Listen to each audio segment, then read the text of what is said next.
Ladies and gentlemen, please take your seats. In this go-go world of movies and TV and everything else in between that we live in, it's easy to miss stuff. It's easy for stuff to get run over, but I guess that's what guys like me are here for. And you know what? That's a good thing I'm here, because and if you're here, you must be in the seats with once more. As always, my name is Dave Voigt, and I'm the host of this podcast, where we sit down with a wide-ranging variety of entertainment industry professionals. We pick their brain about current projects, state of the industry, how they got started, and so very much more, in a light and in a conversational fashion. And you know, if you like how we do things around here, I'm going to go out on a limb and assume that you do, because let's face it, you're listening right now. And if you are listening, subscribe. Hit that subscribe button. Give us the old 5-star rating on your podcast provider of choice. We're available pretty much everywhere. Places like Apple, Amazon, Spotify, Google, and plus we archive every single one of our episodes over at our In the Seats YouTube channel. So if you can give us a like and subscribe there as well, we'd absolutely appreciate it. Also, don't hesitate to check us out on social media. We're on the Facebook, the Twitter, the Instagram, the Letterboxd, the TikTok, and a bunch of stuff in between at In the Seats for all sorts of fun updates. But finally, and I do dare say most importantly, please pay us a visit over at In the Seats, intheseats.ca, for all the latest and greatest from the world of film, television, basically the moving image at large. Because guess what? If we love to watch it and write about it and talk about it, we'd love it even more when you come by and read about it and listen about it. So please do us that kindness. Come on by and pay us a visit. On this episode, boy oh boy, we got a fun one. And I'm not going to lie, my fanboy comes out a little bit on this one, because we had the unique pleasure of talking with the one and only Annette O'Toole. Yes, that Annette O'Toole of Stephen King's It fame, 48 Hours, and a myriad of other credits. Smallville, she's just one of my favorite actresses. I had a huge crush on her back in the day. But again, one of those actresses who, always sort of stuck with me and I had memories of as my cinematic education grew on so many different platforms, and I've loved all of her work. And we had the unique pleasure of talking about a film she did back in 2016 called We Go On, from directors Jesse Holland and Andy Mitton. If you know, if those names sound familiar, it's from the directors of the film Yellowbrickroad, which was a bit of a horror indie smash. And it's the story of Miles Grissom, played by Clark Freeman, who it offers 30 grand to the first person who can prove to him that there is life after death, that we go on. Miles has had a lot of trauma in his life, and he's trying to find answers. He's kind of haunted by it, and it's a really interesting trip down the rabbit hole, and Annette O'Toole is there with him every step of the way as his well-meaning but not shit-taking mother, and she does a great job. And this is one of those little indie horror movies that fell through the cracks, through the radars, but it got remastered. It's now available on VOD, DVD, Blu-ray for everyone to go check out. And I do recommend you do, because again, it's a good little movie. But I had the pleasure of sitting and talking with Annette just about the making of this film, getting the job, and I mean career in general, and just waxing philosophical on the ups and downs of working in this crazy business we call show. But like I said, if you're looking for something a little different, go back and look up We Go On, which, like I said, has been newly remastered and is available now on DVD, Blu-ray, and video on demand platforms. But first, enjoy our talk with the incomparable Annette O'Toole, because between you and me, it's a pretty darn good one. First off, I mean, this is a real pleasure, and I mean, just thank you so much for the time today. I really do appreciate this. Absolutely. Well, I'm happy to talk about this movie. I love this film. It's kind of dear to my heart, and I'm glad it's kind of getting a new release that people can maybe see it who didn't even know about it the first time. Well, I mean, I count me as one of them, because I mean, honestly, in watching it, I mean, it's such a great premise, and it's such a nice build, and it really tells this story in a very interesting way. And I mean, obviously, you get some kind of badass lines in it as well throughout the film. Fun. But I mean, walk me through, I guess, the origin of getting involved with the project. Laura Heisler, who is in the movie, playing a very important part towards the end, is married to Andy Mitton, who's one of our directors and wrote the script. And I just love her work. And had become a fan of hers mostly in New York. My husband and I were there, and we'd seen a couple plays she was in, and we just thought she was great. And through her, um, she said, would you like to read the script that my husband wrote?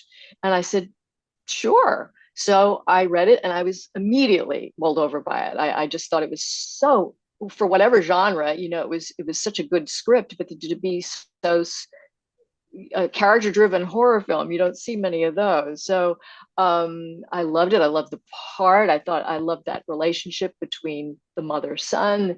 And I said, yes, I would love to do this. I'm not always asked to star in movies either.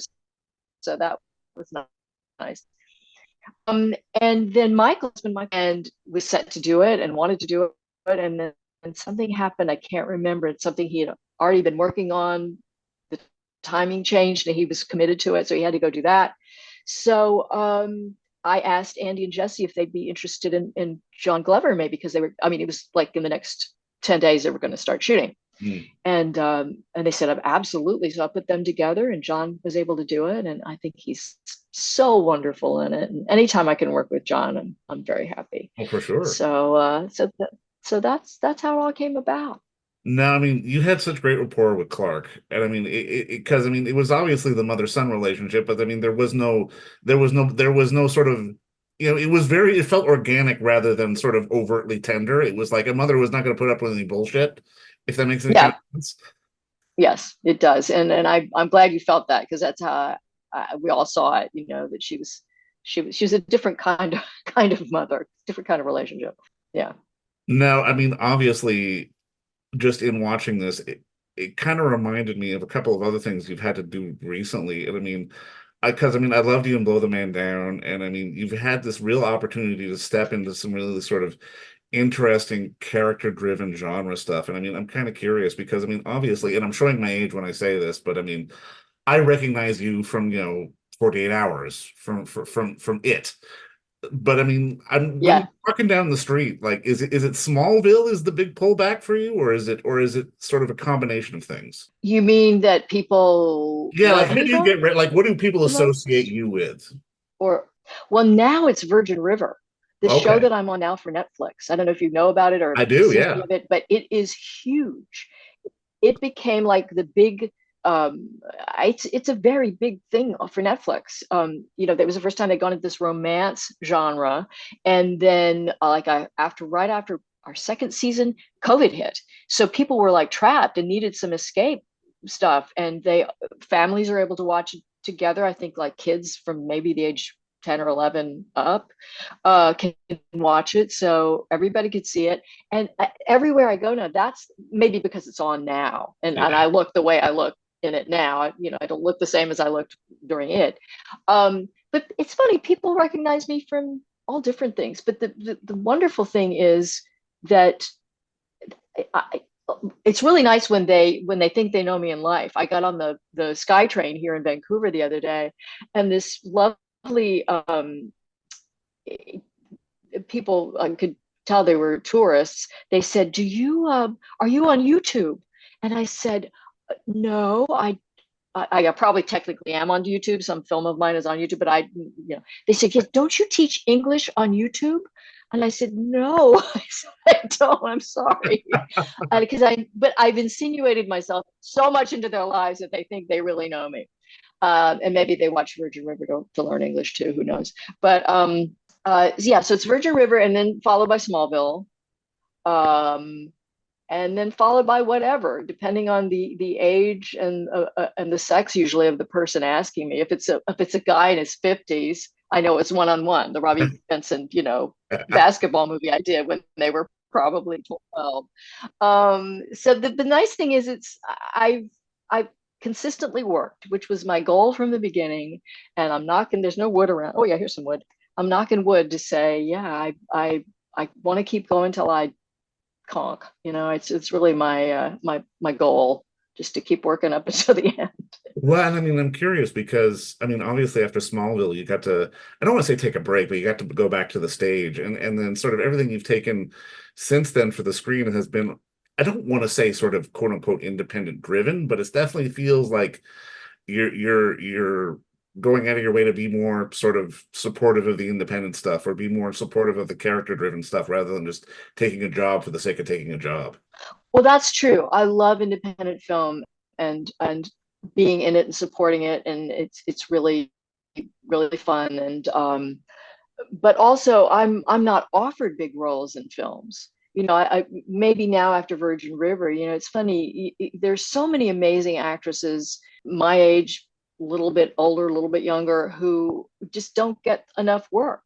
And depending on what they've been doing recently, if they've done a big movie, then they're the ones who will be asked. That's fine. We all need jobs.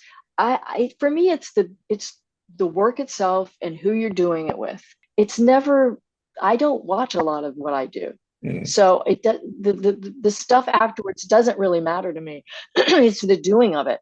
So that I've been lucky to do it, and an independent film is wonderful that way. I mean, you're always challenged, always. It's a wonderful opportunity, and to get to know new people who are coming up and who are going to be the big directors very soon.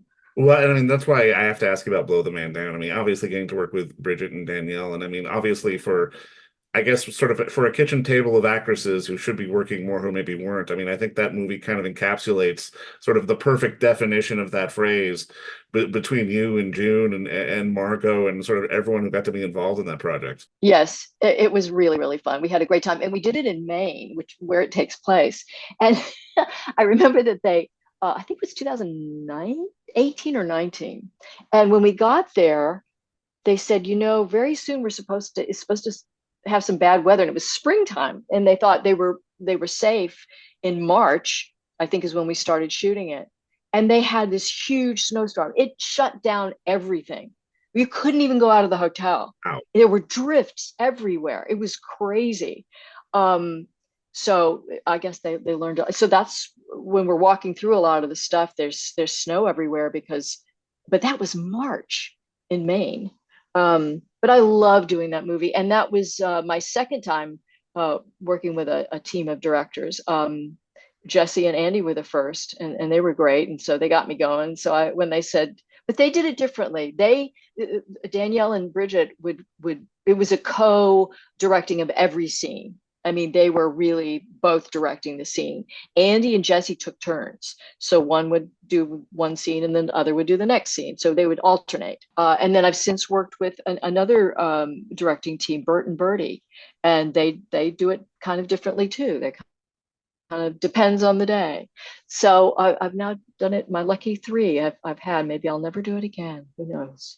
But I'm curious though, because you've had so many different experiences. I mean, is the itch to direct or make your own film sort of something that's simmering in the underneath, or like have you always sort of defined yourself as kind of an actor first? I would never want to direct film. It is not interesting to me at all because all I really care about is the scene and what's going on in the scene.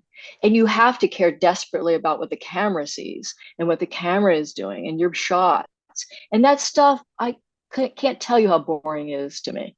I like to be around and watch, see how they do things. And I have opinions about it because I've just done it so long and been around it. So I think, can I help you out? If I stand over here, would that help you? Oh yeah.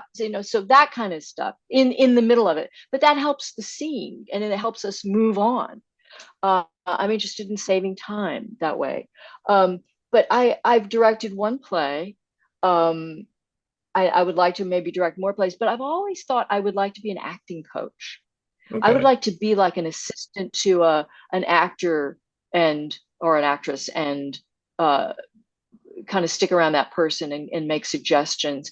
The thing I'd mostly make suggestions about now really doesn't have anything to do with acting itself. It's about being prepared. It's just like I have a certain way after doing it for so long. I'd make my own breakdowns of the script Mhm. and I go through it every weekend. You have to, when you're doing a movie, especially if you have a huge part or a TV show, you have got to know where to put your energy each day. For It's sure. one of the hardest jobs there is. It's just exhausting. And you have to, while you're doing it, while you're trying to get ready for your scene, makeup and hair are coming over and you're like being dealt, brushed and, makeup put on you and all this stuff that's like, it's like ants on you. And you just that's their job. They're there to make you look a certain way. And you just have to relax and put yourself in a place where that's okay. And it takes a long time to do that. So I've been lucky to do enough work to get practice at it. And a lot of people aren't. They're either thrown into the deep end right away, like they get a huge part. And I think that's so hard. It's so good to start out with. I was lucky to start out with doing a lot of episodic television and a soap opera for 3 months and having done a lot of theater. And I was really prepared. Actors today, a lot of really young actors have not had that help. So I'd like to say to them, here's what you got to really, this is what'll help you.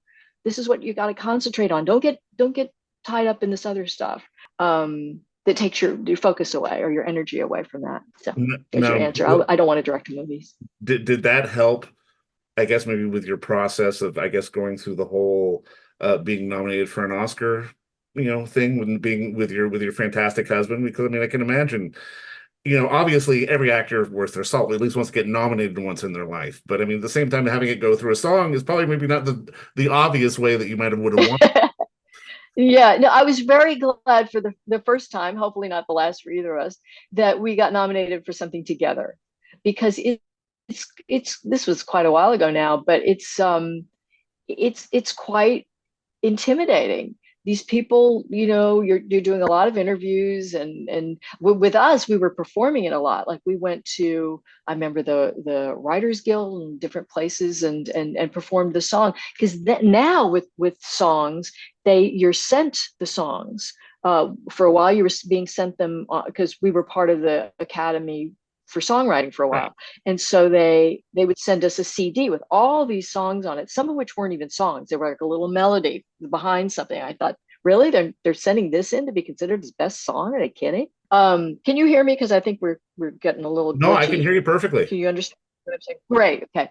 But now they do it so they send like a file and you listen to all the songs. When we were nominated, after the ceremony, people said, I would have voted for your song if I'd ever heard it.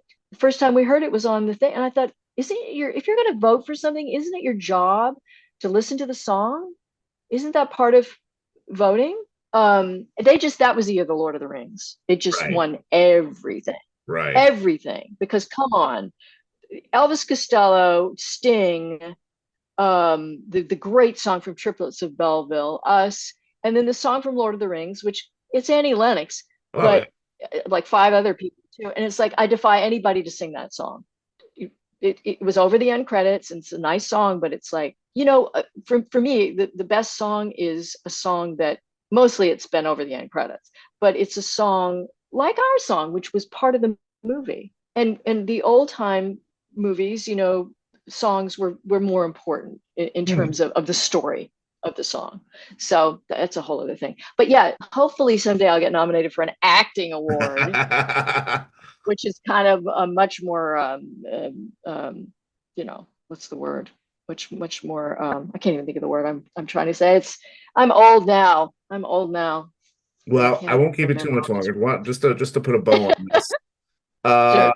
With We Go On, I mean, what I really love about it is that it's dealing with some genuine sort of mental health issues, family issues that people run into every day, but it's kind of turning it up to 11 with sort of the genre and playing with the ghost story and playing in the horror element.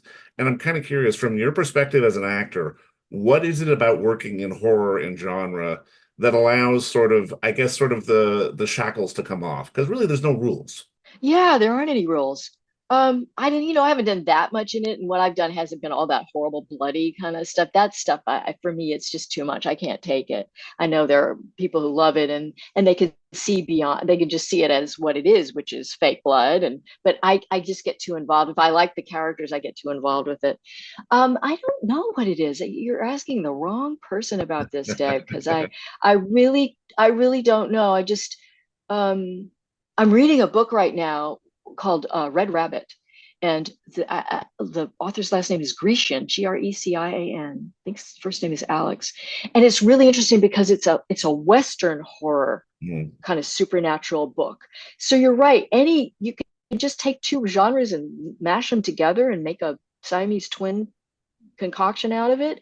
But this one works really well because everything has to come from the characters in this story. You have, if doesn't matter to me how much blood and guts there are in a horror film. You got to connect with the people and be worried for them, and be with them and want them to be okay. And you certainly do in this We Go On movie. Well, you know I, what? I mean, I was invested in you and the gang in it, and I was invested in you here, and we go on. But I mean, honestly, just thank you so much for the work. And I mean, again, thank you for the time today. I've been a big fan for a long time. I'm so happy to hear that. Thank you so much. It's been You're a very pleasure. welcome. Glad we Okay, could connect for sure. All right. Bye. you too. Take care. Bye bye.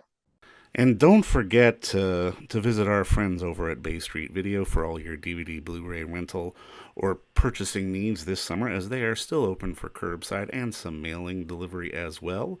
Over at 1172 Bay Street, Toronto, Ontario, Canada, you can give them a call at 416-964-9088. That's 416-964-9088. Or send them an email at baystreetvideoto@gmail.com for any of your DVD and Blu-ray needs.